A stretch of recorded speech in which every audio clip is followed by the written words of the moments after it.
আসসালামু আলাইকুম, আইটি সমাধানের পক্ষ থেকে আপনাকে স্বাগতম। তো এখন আমরা আমাদের সকল লাইভ প্রোডাক্টগুলো দেখতে চাইলে এখান থেকে এই প্রোডাক্ট অপশন থেকে অল প্রোডাক্টে ক্লিক করব।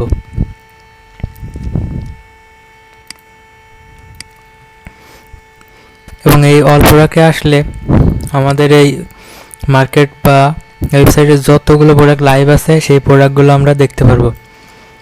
এখান থেকে যদি সেকেন্ড পেজে যাই, সেকেন্ড পেজের প্রোডাক্টগুলো দেখতে পারবো। তো এখন আমরা প্রোডাক্টের কীভাবে ক্যাটাগরি অ্যাড করতে হয় এবং কীভাবে ক্যাটাগরি ক্রিয়েট করতে হয় সেটি শিখব। তো প্রথমে যাব ক্যাটাগরিতে। তো এখন যদি আমরা একটি ক্যাটাগরি ক্রিয়েট করতে চাই, প্রথমে ক্যাটাগরি নেম দিতে হবে। তো ধরুন নেম দেব ওমেন টি শার্ট। তো এটা দেওয়ার পরে এখানে যদি এর মতো যদি ইমেজ অ্যাড করতে চান ক্যাটাগরিতে, তাহলে আপনি আপলোড অ্যাড ইমেজে ক্লিক করে ইমেজটা আপলোড করে দিতে পারেন এখান থেকে। তো এরপরে অ্যাড নিউ ক্যাটাগরিতে ক্লিক করবেন।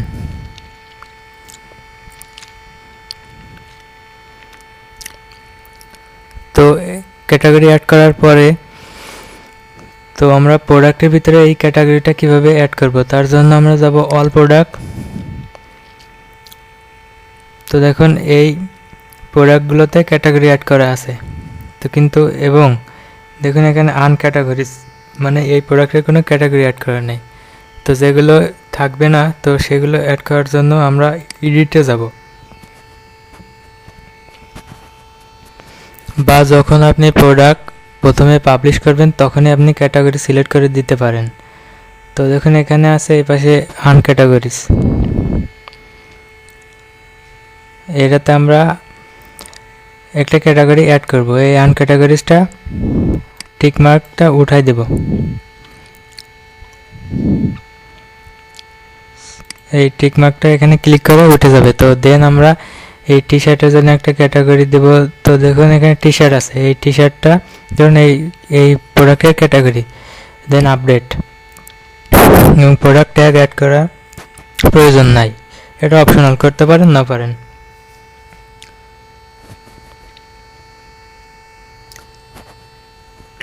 তো এরপরে আমরা দেখব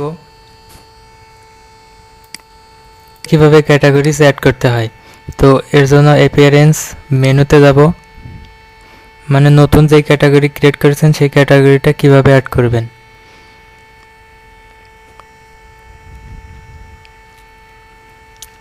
এখান থেকে ক্যাটাগরিজ মেনু ইমেজ, এখানে ক্লিক করে সিলেক্ট করে দেবেন, এই সিলেক্ট অপশানে ক্লিক করে। দেন এখানে ক্যাটাগরিজ ভিউ অল থেকে আসবেন কাস্টম লিঙ্ক। দেন এখানে ক্যাটাগরিজ নেম দেবেন, দেন টি শার্ট ক্যাটাগরিজ নেম। দেন এখান থেকে যে ক্যাটাগরিটা আমরা একটু আগে ক্রিয়েট করেছি সেই ক্যাটাগরিটা খুঁজবো এবং এখানে এই ভিউর উপরে ক্লিক করবো। দেন এই লিঙ্কটা কপি করব, করে এখানে পেস্ট করে দিয়ে অ্যাড টু মেনুতে দিলে ক্যাটাগরিটা অ্যাড হয়ে যাবে। তো এরপরে আমরা দেখব যে রিসেলারের অপশনটা। তো এখান থেকে রিসেলার অপশনে যাব, এই দোকানে।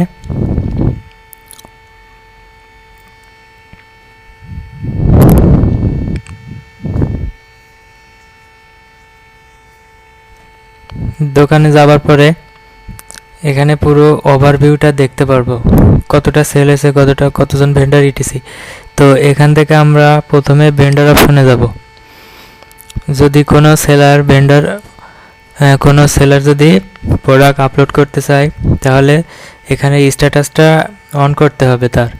তো যখন সেলার হিসেবে অ্যাকাউন্ট করবে এবং সাপোর্টে সেলারের জন্য অ্যাপ্লাই করবে, তখন আপনি এই স্ট্যাটাস অপশনটি যদি না থাকে তাহলে এটি অন করে দেবেন সেই সেলারের। আর কাস্টমারদের অন করার কোনো প্রয়োজন নাই, অথবা তাদের এই অপশনগুলোও আসবে না। ঠিক আছে। তো এরপরে আমরা কাস্টমাররা কীভাবে উইথড্র করেছে এবং সেই উইথড্রটা কীভাবে দেখব, এখান থেকে এই উইথড্র অপশনে আসব এবং এখানে উইথড্রগুলো দেখতে পারবো। তো এখন আমি ব্যাকএন্ডে একটা উইথড্র করে আপনাদেরকে লাইভ দেখাই। কারণ একজন কাস্টমার হিসেবে আমি এখন প্রোডাক্টগুলো উইথড্র করব, আমার মোট আর্নিং এখন উইথড্র করব। তো এখান থেকে উইথড্রতে ক্লিক করবে, করার পরে দেখুন মেইন কারেন্ট ব্যালেন্স আছে 1362 টাকা এবং মিনিমাম উইথড্র এত টাকা। দেন যদি পেমেন্ট মেথড অ্যাড না করা থাকে তাহলে এই অপশনটা আসবে না। তো তার জন্য এখানে দেখুন উইথড্র পলিসি আছে, এই উইথড্র পলিসিটা পড়লেই তারা বুঝতে পারবে, কাস্টমাররা বা রিসেলাররা। তো এখানে আমি ব্যালেন্স ধরো আমি 1000 টাকা উইথড্র করবো, এখন 1000 দিলাম, দেন রিকোয়েস্ট।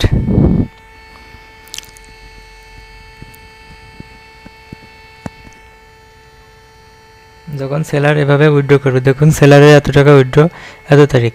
তো সেলার যদি ইচ্ছা করে যে এখন এই পেমেন্টটা ক্যান্সেল করতে পারে, এখানে ক্লিক করে তাদের পেমেন্টটা ক্যান্সেল করতে পারে। এবং স্ট্যাটাস পেন্ডিং রিভিউ, মানে এখন পেন্ডিংয়ে আছে। তো এখন যদি আমরা ড্যাশবোর্ড থেকে উইথড্রটা রিলোড করি,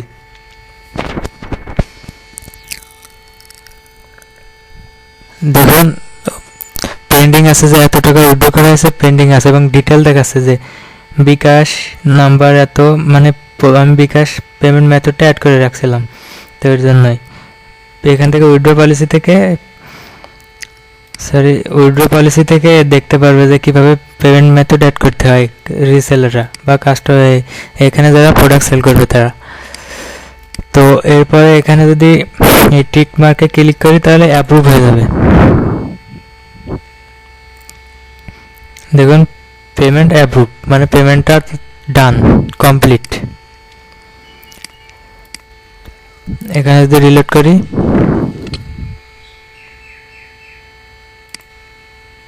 দেখুন তার পেমেন্টটা কমপ্লিট এবং এখানে ব্যালেন্স 362 টাকা হয়ে গেছে, 1300 থেকে 362 হয়ে গেছে।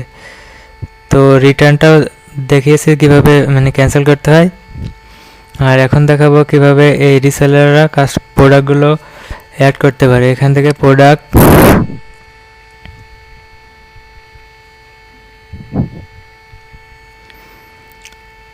তো এখান থেকে অ্যাড নিউ প্রোডাক্টের নেম, প্রাইস, দেন এখানে ক্লিক করে ইমেজ আপলোড করতে পারবে। এখান থেকে ইমেজ আপলোড করতে হবে। তো আমি একটা ডেমো ইমেজ অ্যাড করে দিই।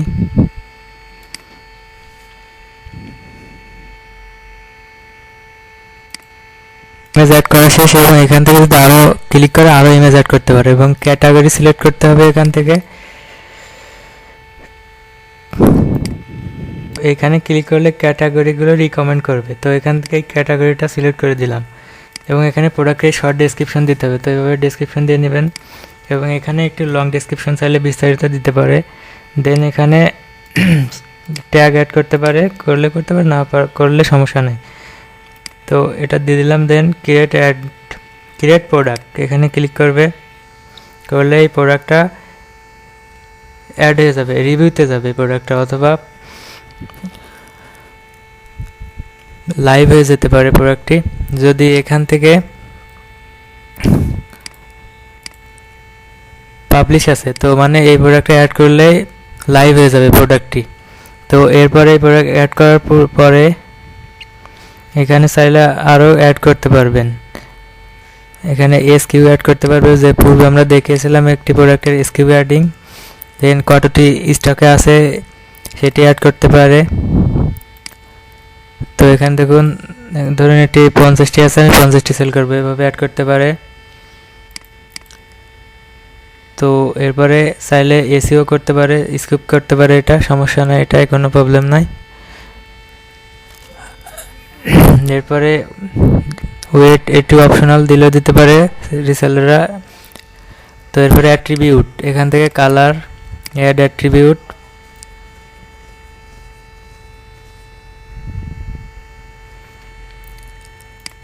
এখানে কালার সিলেক্ট করে সেভ করতে পারে, সেভ অ্যাট্রিবিউট।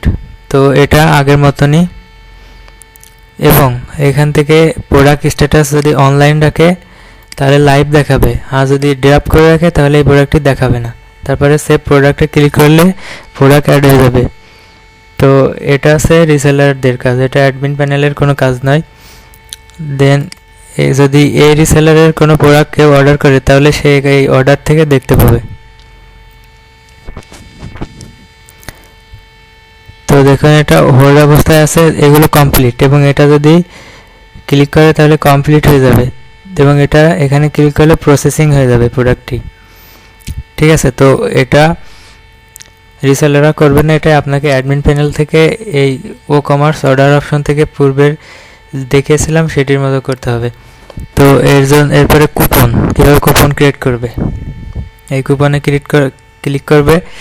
ক্লিক করার পরে এই রিসেলার চাইলে কুপন ক্রিয়েট করতে পারে। দেখুন একটা কুপন লাইভ আছে, এখানে চাইলে ডিলিট করতে পারে। আবার এখান থেকে অ্যাড নিউ কুপন, এখান থেকে কুপন টাইটেল, ডেসক্রিপশন, পার্সেন্টেজ বা ফিক্স অ্যামাউন্ট ডিসকাউন্ট দিতে পারে, এবং ইউজ লিমিট কতবার ইউজ করতে পারে এখানে দিতে হবে। এক্সপায়ার ডেট মানে এই কুপনের এক্সপায়ার ডেট কবে, এবং এখানে মিনিমাম অ্যামাউন্ট কত হলে এই কুপন কোড ইউজ করতে পারবে, ইটিসি ডিটেল এখানে অ্যাড করতে হবে। তো এরপরে রিপোর্ট মানে রিসেলারের কত প্রোডাক্ট সেল হলো অল রিপোর্ট, এই রিপোর্ট অপশন থেকে দেখতে পারবে। Search by shipping ETC, then review, এই রিসেলারের রিভিউগুলো দেখতে পারবে। তো এগুলো আর দেখাচ্ছি না, তো মেইন অপশনগুলো দেখিয়ে দিয়েছি। তো এখন এই রিসেলারের প্রোডাক্ট এই প্রোফাইল কীভাবে সাজাবে সেটি দেখাবো। তো এডিট অ্যাকাউন্টে ক্লিক করবে,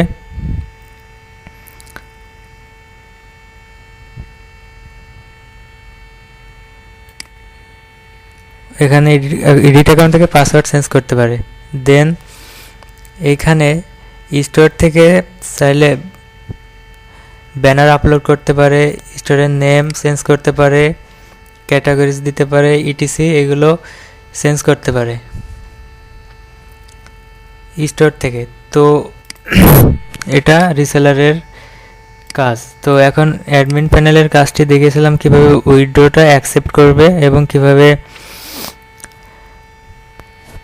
এই মার্কেটে প্রোডাক্ট সেল করতে পারে সেটি ইনেবল করবে। তো এটি ছিল মোটামুটি রিসেলারের অপশনগুলো। তো আইটি সমাধানের সাথে থাকার জন্য আপনাকে অসংখ্য ধন্যবাদ।